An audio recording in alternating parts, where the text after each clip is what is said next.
paz do Senhor a todos. Amém. Glória seja dada ao nome de Jesus. Vamos abrir a nossa Bíblia na carta aos Efésios, capítulo 2, do verso 1 ao verso 10. Vou fazer uma leitura rápida aqui em nome de Jesus. Efésios 2.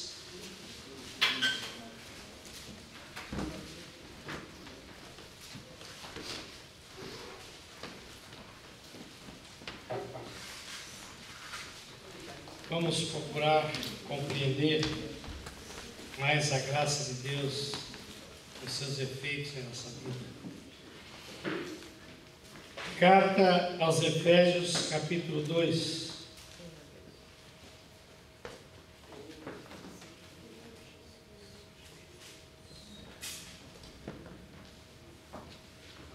Todos acharam? Amém. Diz assim a palavra de Deus: Ele vos deu vida, estando vós mortos nos vossos delitos e pecados, nos quais andaste outrora, segundo o curso deste mundo, segundo o príncipe da potestade do ar, do espírito que agora atua nos filhos da desobediência, entre os quais também todos nós andamos outrora, segundo as inclinações da nossa carne, fazendo a vontade da carne e dos pensamentos. E éramos, por natureza, filhos da ira, como também os demais. Mas Deus, sendo rico em misericórdia, por causa do grande amor com que nos amou, e estando nós mortos em nossos delitos, nos deu vida juntamente com Cristo. Pela graça sois salvos, e juntamente com Ele nos ressuscitou, e nos fez assentar nos lugares celestiais em Cristo Jesus, para mostrar nos séculos vindouros a suprema riqueza da sua graça, em bondade para conosco em Cristo Jesus.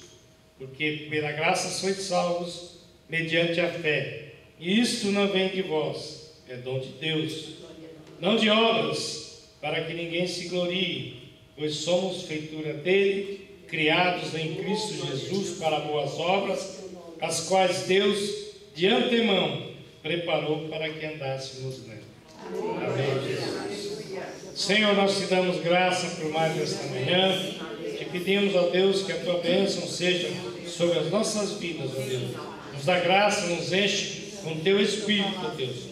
Senhor, que somente a tua verdade possa prevalecer em nós. Nos dá a tua bênção, em nome de Jesus, para a tua glória, Senhor. Amém, Jesus. Amém. Podeis assentar.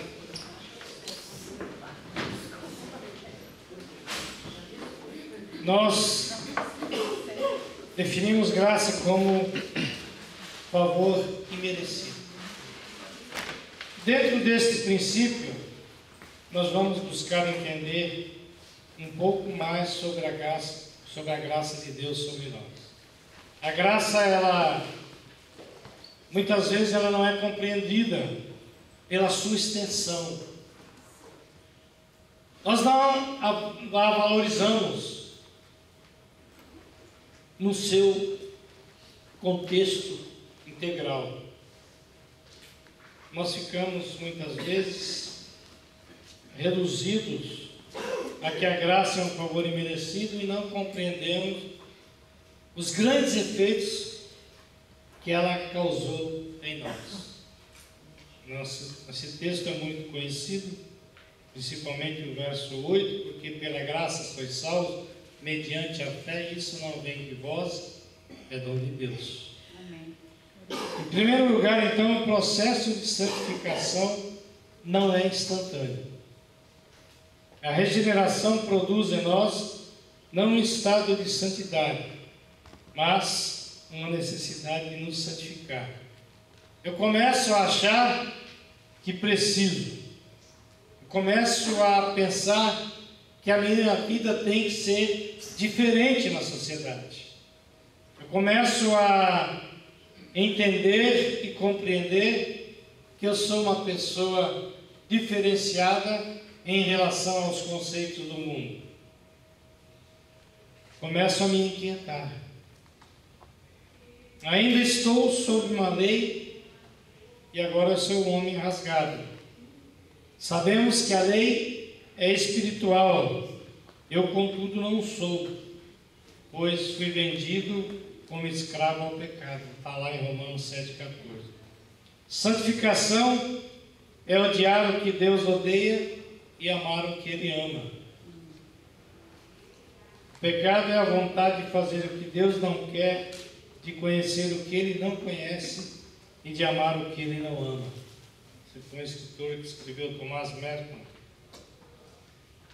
Em segundo lugar, eu começo a ser simpático aos conceitos de Deus quando eu entendo a grandiosidade da graça na minha vida, na tua vida, na nossa vida.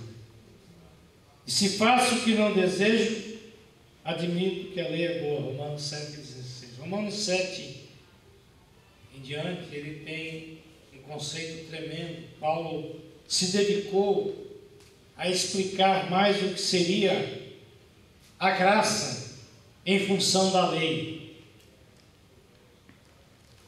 Porque nisso consiste o amor de Deus, em obedecer aos seus mandamentos. E os seus mandamentos não são pesados. 1 João 5,3. Admito que o que Deus pede é bom. Sou simpático aos seus preceitos, gosto do que Ele ensina. Quando a graça começa a fazer morada na minha vida, eu começo a entender tudo isso. Eu admito que Deus é bom. Deus só pode ser bom. A minha vida começa a ter uma dependência de Deus que é tremendo. E isso causa um efeito grandioso na minha relação humana. Quando eu falo relação humana com as outras pessoas, apesar da graça fazer morada na minha vida, ela me dá o sentimento de que eu preciso compreender e entender o meu semelhante por uma perspectiva diferente. No Salmo 1,2 diz que a satisfação nossa está na lei. Salmo 19,7, a lei do Senhor é perfeita. Salmo 37, 31, o justo traz no coração a lei do seu Deus. Estou fazendo umas citações aqui só para entendamos melhor o efeito da graça. Salmo 94, 12, é feliz o homem que Deus disciplina e a quem Ele ensina a sua lei. Nós muitas vezes não entendemos a disciplina de Deus para com a nossa vida. Eu começo a querer tornar o meu caminho tortuoso. Eu começo a pender para dois conceitos. Eu começo a querer cochear entre dois pensamentos. E Deus vem e fala, não é por aí. Mas eu vivo debaixo do conceito da graça. E esse conceito de graça faz com que Deus continue tendo misericórdia sobre a minha vida.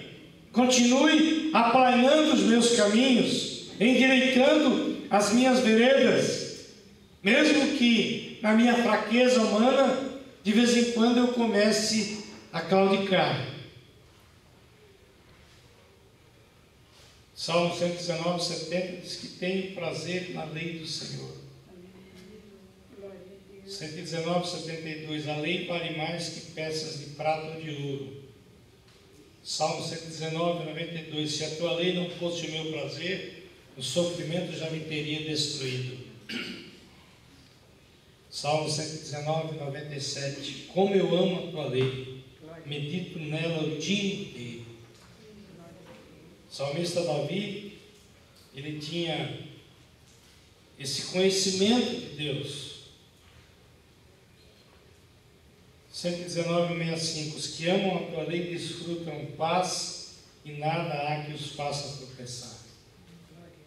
Os seus mandamentos não são pesados. 1 João 4, 7. Quando João começa a escrever a primeira carta de João, aí no Evangelho, ele tem sobre si a consciência de que os mandamentos de Cristo não são pesados para nós. Quando arguído a respeito da lei, e a lei ela trazia no seu bojo toda uma dificuldade humana a cumpri-la, Jesus veio e cumpriu a lei por nós. E quando perguntaram para ele quais são os mandamentos que nos dá, ele deixou apenas 2 mandamentos: amar a Deus sobre todas as coisas e amar uns aos outros assim como eu os amei. Por isso João chega a essa conclusão: os seus mandamentos não são pesados. Eu não ando com o peso mais da lei sobre a minha vida. Eu ando na graça. E a graça não tem peso. A graça, ela nos transformou, nos renovou e faz com que eu viva a minha vida buscando cada mais ser simpático aos conceitos de Deus. Em terceiro lugar, eu começo a reconhecer a minha impotência. Isso quando eu absorvo a graça de Deus na minha vida. Neste caso, não sou mais eu quem o faz, mas o pecado que habita em mim. Sei que nada de bom habita em mim, isto é, em minha carne, porque tenho desejo de fazer o que é bom, mas não consigo realizar. Romanos 7, 17 e 18. A graça é uma revelação de minha própria fragilidade. Antes da graça, eu era um arrogante, eu achava que eu podia fazer tudo, a minha sensibilidade era pequena para as coisas que estavam acontecendo ao meu redor, desde que eu estivesse bem. Primeiro eu olhava para o meu umbigo, para depois eu olhar para a vida dos outros. Mas, depois que a graça me tocou, eu vejo que nada sou. Que tudo que eu tenho vem pela graça. Que é a graça que me sustenta, é a graça que me renova, é a graça que me fortalece, é a graça que me faz ver que eu sou dependente tremendamente de Cristo, é a graça que faz eu compreender que o Espírito Santo de Deus que habita em mim, é Ele que me dá a direção, é Ele que move os meus sentimentos. Eu preciso entender que a graça reside em mim. A graça habita na minha vida. Ela me alcançou e ficou. Amados, insisto em que, como estrangeiros e peregrinos no mundo, vocês se abstenham dos desejos carnais que guerreiam contra a alma. 1 Pedro 2,11. É claro que nós temos lutas, porque nós continuamos sendo carne. Nós não somos ainda totalmente espirituais, só no arrebatamento, só na volta de Cristo. E enquanto eu aqui estiver no mundo, eu tenho lutas constantes da minha carne com a minha vida espiritual. A vida de pecado dos ímpios se vê no olhar orgulhoso e no coração arrogante. Provérbios 21, 4. Paulo admitiu em 1 Timóteo 1,13 que anteriormente fui blasfemo, perseguidor e insolente, mas alcancei misericórdia porque eu fiz por ignorância da minha incredulidade.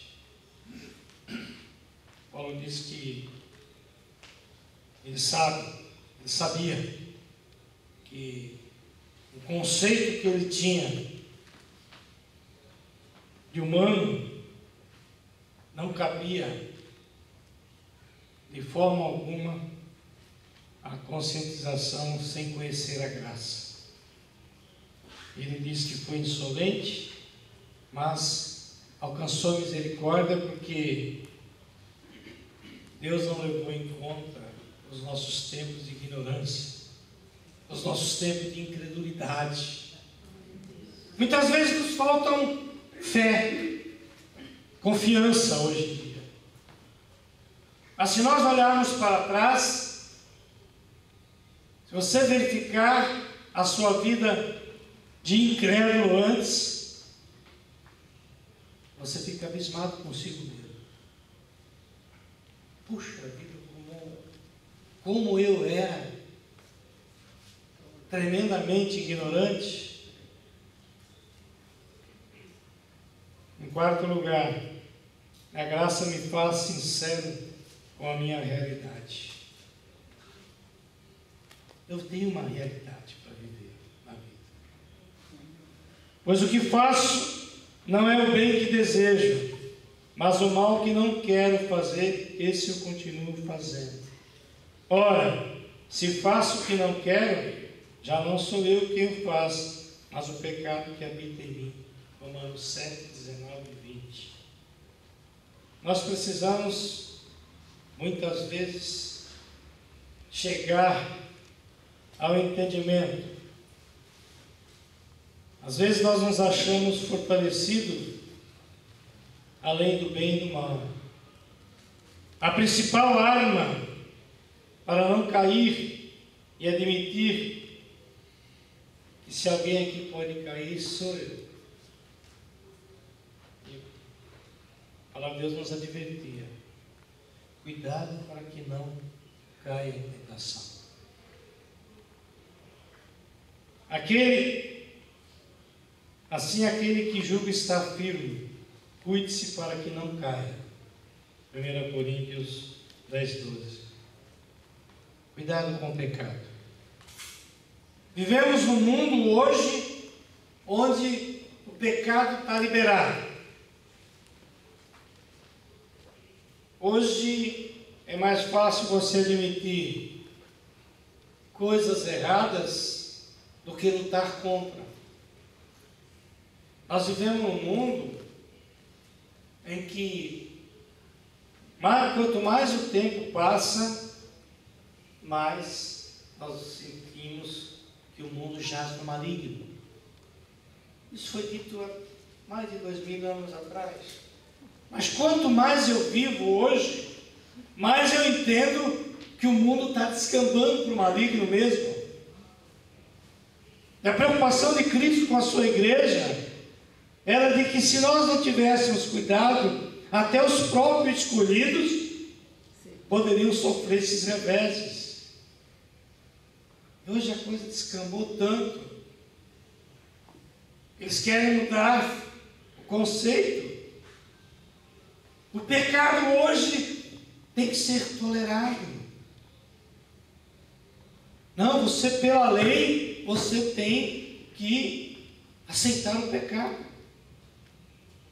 Mas nós, como igreja de Cristo, temos que continuar lutando contra o pecado. Mateus 16,6 diz hipocrisia, que ele chamou de fermento. Lucas 12,15, ganância.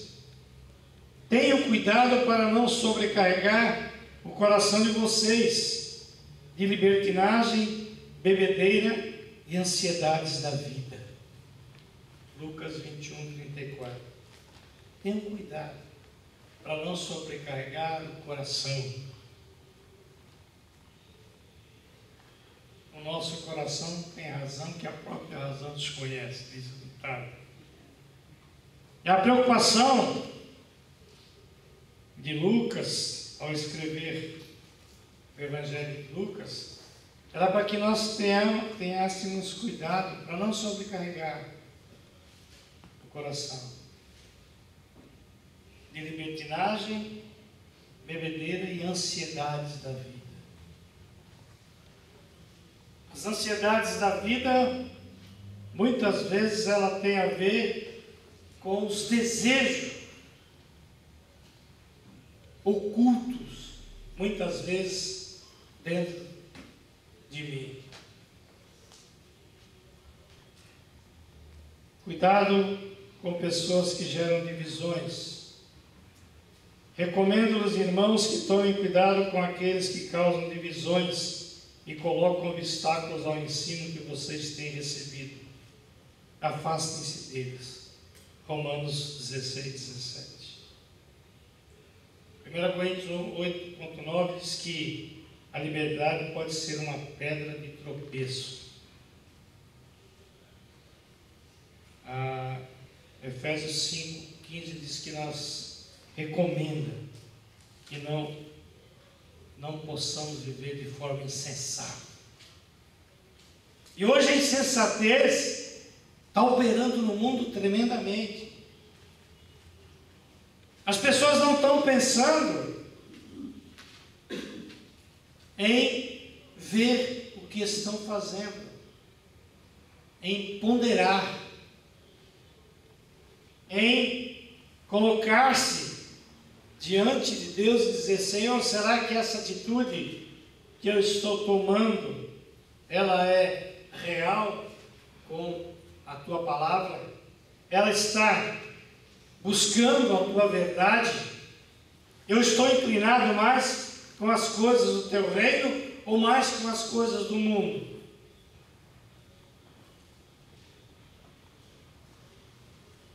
Tenham cuidado para que ninguém os escravize a filosofias vãs e enganosas que se fundamentam nas tradições humanas e nos princípios elementares deste mundo e não em Cristo. Colossenses 2,8.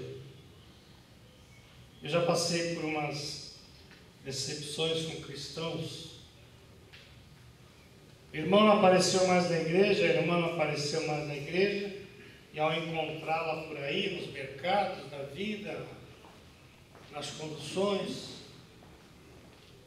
eu pergunto: meu irmão, você não foi mais na igreja, o que está acontecendo contigo? Ah, irmão, agora eu estou indo numa igreja perto da minha casa. É, que bom. Que igreja é? Congregação Cristã.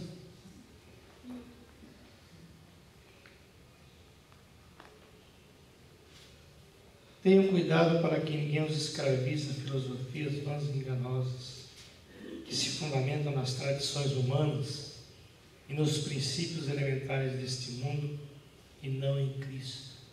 E aí, irmão, você está onde? Ah, eu estou no salão lá perto de casa. Salão é Testemunha de Jeová. Poxa, irmão, mas você passou tanto tempo comigo lá. Você esteve nas minhas aulinhas que eu dei de teologia. O que aconteceu?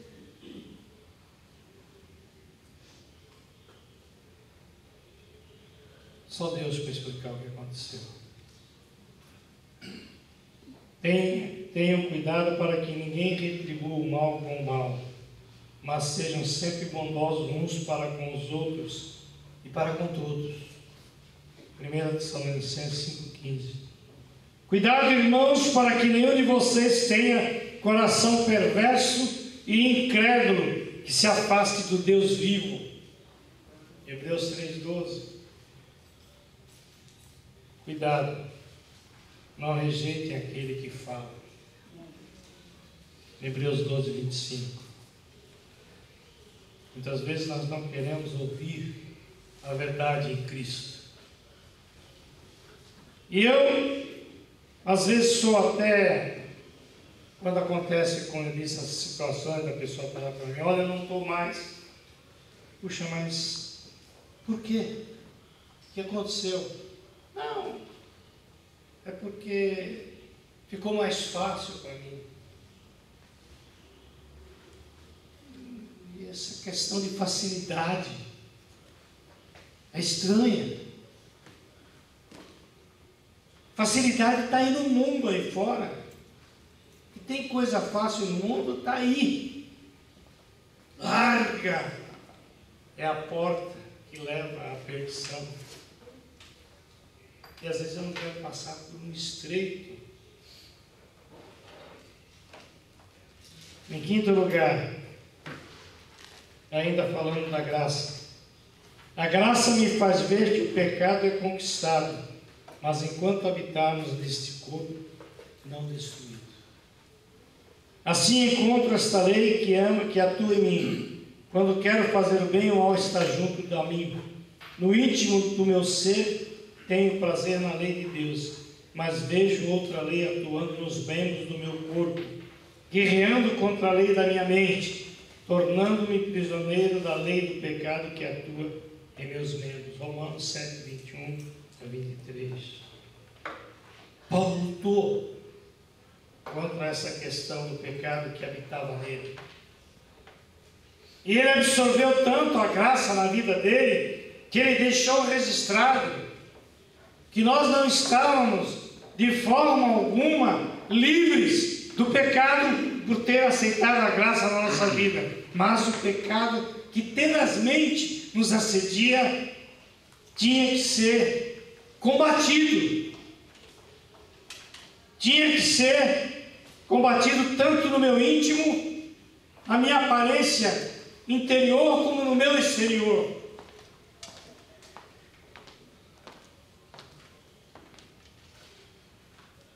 Sexto lugar, a graça me faz ver que não adianta tentar lutar contra o pecado com as próprias forças. Precisamos do Espírito Santo. Miserável homem que eu sou, quem me libertará do corpo sujeito a esta morte? Graças a Deus por Jesus Cristo, nosso Senhor, de modo que com a mente eu próprio sou escravo da lei de Deus, mas com a carne da lei do pecado. Romanos 7, 24 a 25. Veja que Paulo, ele absorveu a graça tremendamente. E ele via que apesar da graça morar com ele, ele continuava lutando contra o pecado. A minha mente estava ligada com a graça de Cristo, mas muitas vezes o meu corpo se afastava. E ele dizia: miserável homem que eu sou, quem me libertará do corpo sujeito a esta morte? Graças a Deus por Jesus Cristo nosso Senhor. De modo que com a mente eu próprio sou escravo da lei de Deus, mas com a carne da lei do pecado. Portanto, agora já não há condenação para os que estão em Cristo Jesus, porque por meio de Cristo Jesus, a lei do Espírito de vida me libertou da lei do pecado e da morte.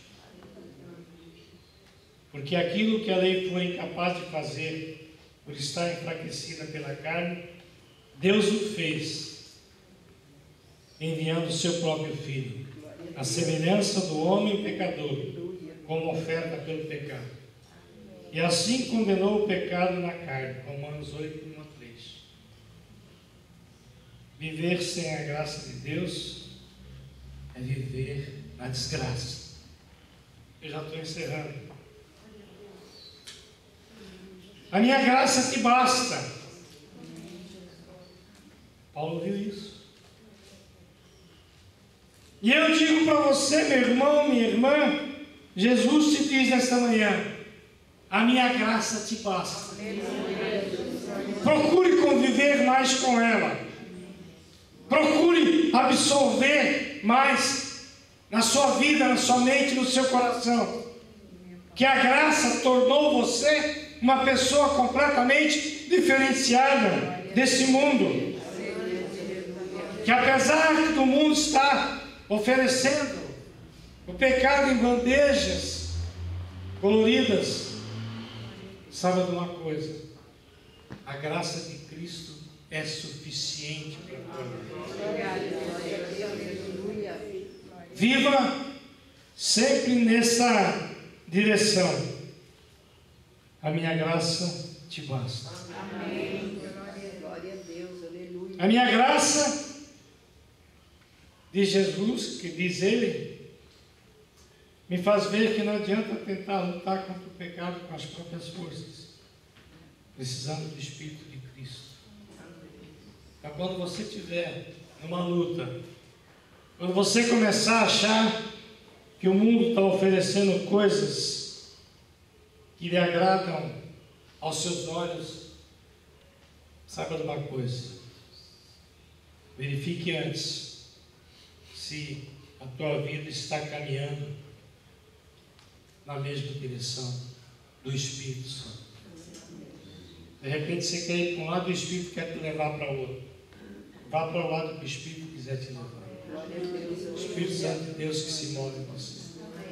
Deixe de lado querer seguir as tentações da carne, mas busque servir a presença do Espírito Santo na sua vida. Amém? Que Deus nos abençoe e que continue nos dando graça e nos renovando. Vamos ficar de pé.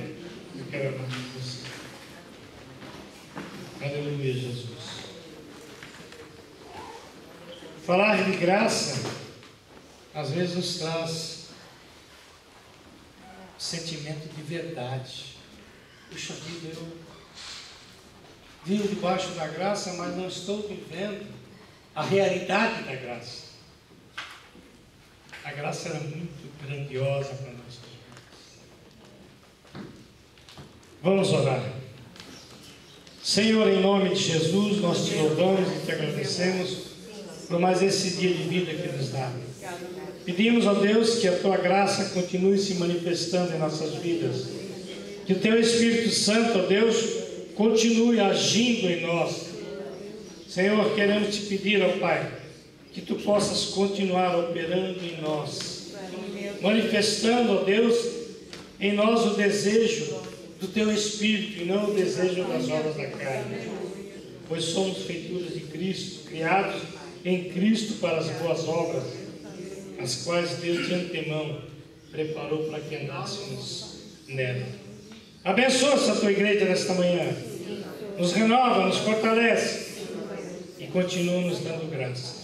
Em nome de Jesus e para a tua glória, Senhor. Amém, Jesus.